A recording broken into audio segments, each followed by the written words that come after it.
जय श्री राम। राम राम नमस्कार। Education system Bihar में आपका स्वागत है। आज के स्टूडियो में बिहार टीचर बहाली 7वीं चरण प्राइमरी माध्यमिक उच्च माध्यमिक सीटेट बीटेट एस्टेट के बारे में कुछ ज़रूरी बातें करने वाले हैं, महत्वपूर्ण जानकारी साझा करने वाले हैं। बड़ी खबर निकलकर सामने आ रही है 7वीं चरण के शिक्षक अभ्यर्थियों के लिए।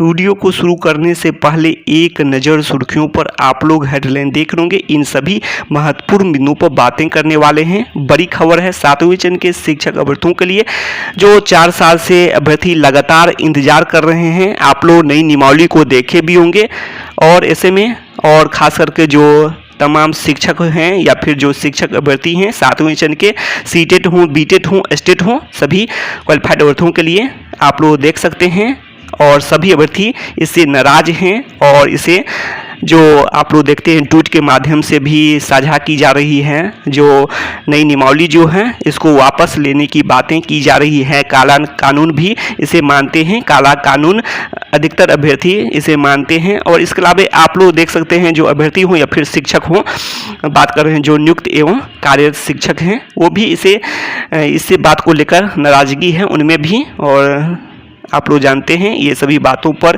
पहले भी बातें किए हैं। जो नियमावली का 7 और 8 है और उसमें जो कई बातें का जिक्र किया गया है, इस बात को लेकर अभ्यर्थी काफ़ी नाराज हैं। इसके अलावा तमाम शिक्षक भी नाराज हैं, अधिकतर शिक्षक और सभी अभ्यर्थी जो तेजस्वी यादव जी हों या फिर जो बिहार के उप मुख्यमंत्री के हैं उनसे उम्मीद कर रहे थे जो राज्यकर्मी का दर्जा उन्हें जो वादे किए गए थे तो उस अनुसार से सीधे दिए जाएं, लेकिन अचानक से जो कर दिया गया ये बातें की गई है। इस बात को लेकर उसमें भी जो शिक्षक अभ्यर्थी हैं उनमें भी नाराज़गी है। और इसके अलावा आप लोग जानते हैं जो शिक्षक अभ्यर्थी हैं वो भी काफ़ी समय से 4 साल से अभ्यर्थी इंतजार कर रहे थे 7वीं चरण का। और यहाँ तक कि जो बिहार स्टेट 2019 क्वालिफाइड अभ्यर्थियों का रिजल्ट आया था उसके बाद 7वीं चरण के बारे में जो पेपर के माध्यम से हों या फिर जो अभी वर्तमान में वित्त मंत्री हैं और पूर्व शिक्षा मंत्री हैं वो भी स्पष्ट किए थे 7वीं चरण में।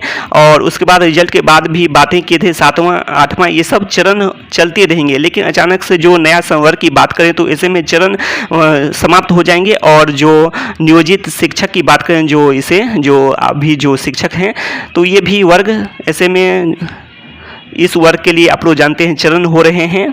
और इसमें जो संवर्ग हैं इसमें सबको मौके दिए जाएंगे जो नया संवर्ग बनाया गया है। तो ये भी बातें हैं, पूर्व के जो शिक्षक हैं वो भी इसमें मौके दिए जाएंगे उन्हें भी और जो अभी अभ्यर्थी हैं। तो ऐसे में जो इस बात को लेकर जो अभ्यर्थी इसे बात करें अभी तो जो स्पष्ट हुआ था कि जो उसमें जो 7 और नियमावली का 7 और 8 की बात करें तो उसमें तो खास करके उस पर आप लोग देखे होंगे तो ये बातें स्पष्ट हो रही है कि नियुक्त एवं कार्यरत शिक्षक के लिए।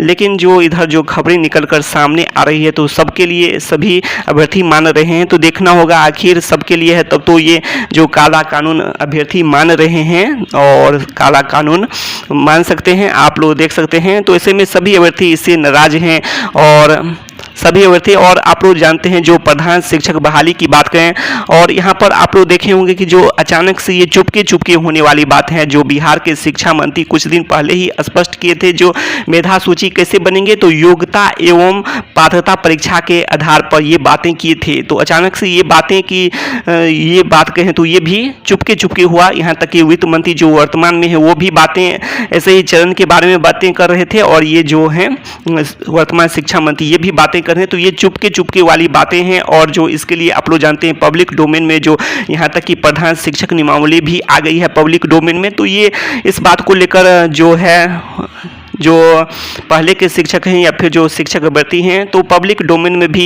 ये बातें को लेकर जिक्र किया जाएगा और सभी अभ्यर्थी अपनी नाराज़गी भी देंगे। तो ऐसे में जो सरकार का जो है इस बात काला कानून जो 4 साल के अभ्यर्थी इंतजार किए, अचानक से जो अभ्यर्थी इंतजार कर रहे थे नियुक्ति पत्र वितरण का और अचानक से जो प्रवेश पत्र, ये भी बातें जो सुर्खियों में बनी हुई हैं जो ट्वीट के माध्यम से हो या फिर अन्य माध्यम से हो, अभ्यर्थी इंतजार कर रहे थे नियुक्ति पत्र वितरण का और अचानक से ये हो गया प्रवेश पत्र वितरण।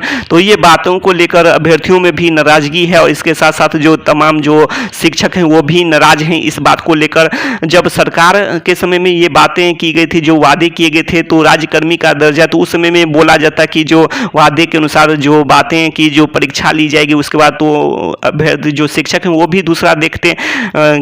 तो ये बातें हैं, तो इस अनुसार से सब में नाराजगी है इस बात को लेकर। और इस समय जो हो सकता है जो अभ्यर्थी, यदि सरकार जो लोकतंत्र में बात करें तो जनता की ही सरकार होती है, तो ऐसे में सरकार जो चुनाव भी आगे आने वाले समय में नज़दीक हैं, जो 2024 के भी चुनाव हैं, 2025 के भी चुनाव हैं, तो सरकार मान जाए, सरकार झुके अभ्यर्थियों के सामने, शिक्षक के सामने। और शिक्षकों की भी संख्या काफ़ी अधिक है, 4 लाख से अधिक, 3 लाख 4 लाख शिक्षक भी हैं, अभ्यर्थी भी काफ़ी अधिक हैं, सीटेड हैं, बीटेड हैं, सभी अभ्यर्थी काफ़ी समय से इंतजार कर रहे हैं। कुछ नए अभ्यर्थी हैं वो तो खुश हो सकते हैं, लेकिन जो पहले से काफ़ी पहले से इंतजार कर रहे हैं, इसमें जो आप लोग जानते हैं इसमें भी काफ़ी समय लगेंगे। जो परीक्षा की बात करें तो इसमें भी काफ़ी समय लगेंगे। तो ये सब बातें हैं, तो आगे इस बात को लेकर अभ्यर्थियों में काफ़ी नाराजगी है और आप लोग देख सकते हैं अभ्यर्थी इसे काला कानून मानते हैं और ऐसे में फैसला देखना होगा। और बात है कि जो आप लोग देखते हैं नियमावली 2020, तो किसी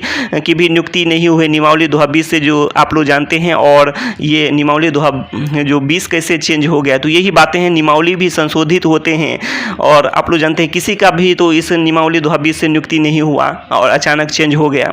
तो ये बातें हैं, तो इसीलिए नियमावली 2020 जैसे चेंज हुए हैं तो ये भी चेंज बिल्कुल ही संभव है। अभ्यर्थी जिस तरह से अभ्यर्थी भी प्रयास कर रहे हैं और जो शिक्षक भी हैं और तमाम शिक्षक भी प्रयास कर रहे हैं, और चुनावी वर्ष को देखते हुए सरकार का भी अभ्यर्थी उम्मीद कर सकते हैं लोकतंत्र में जो सरकार है वो झुक सकते हैं और झुकते भी हैं ही, झुकते ही अधिकतर जो केस में देखा जाता है सरकार। और यहाँ पर देखना होगा जो क्या होता है। तो ये बातें हैं, तो देखना होगा आगे क्या फैसला निकल कर सामने आता है। तमाम शिक्षक अभ्यर्थी काफ़ी समय से इंतजार कर रहे थे और अचानक से जो वो बातें जो लगातार जो ट्वीट के माध्यम से भी की जा रही है, नियुक्ति पत्र वितरण का इंतजार कर रहे थे, अचानक जो प्रवेश पत्र वितरण की बातें आ जाती है। आप लोग ये सभी जानकारी देख रहे होंगे, इस पर विस्तार से बातें कर चुके हैं। अगर आप लोग भी विस्तार से जानना चाहते हैं तो आप लोग भी पिछले वीडियो को ज़रूर देखें।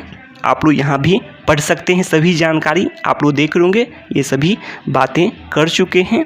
और 7 और 8 को मिलाकर भी आप लोग भी सोचें विचारें, तो एक अंदाज़ा लगाया जा सकता है। हो सकता है जो कि जो पहले के जो शिक्षक हैं, पंचायती राज संस्था एवं नगर निकाय संस्था के अंतर्गत नियुक्त शिक्षक हैं, कार्य शिक्षक हैं, उनके लिए बातें की गई हो 7 और 8 के बारे में, क्योंकि 3 मौके की बातें की गई हैं। और यहाँ भी 3 मौके की बात करें, वैसे जो फ्रेशर की बात करें उनको जो समय सीमा, जो सीमा की बात करें, जो अवसर की बात करें, लिमिट नहीं है।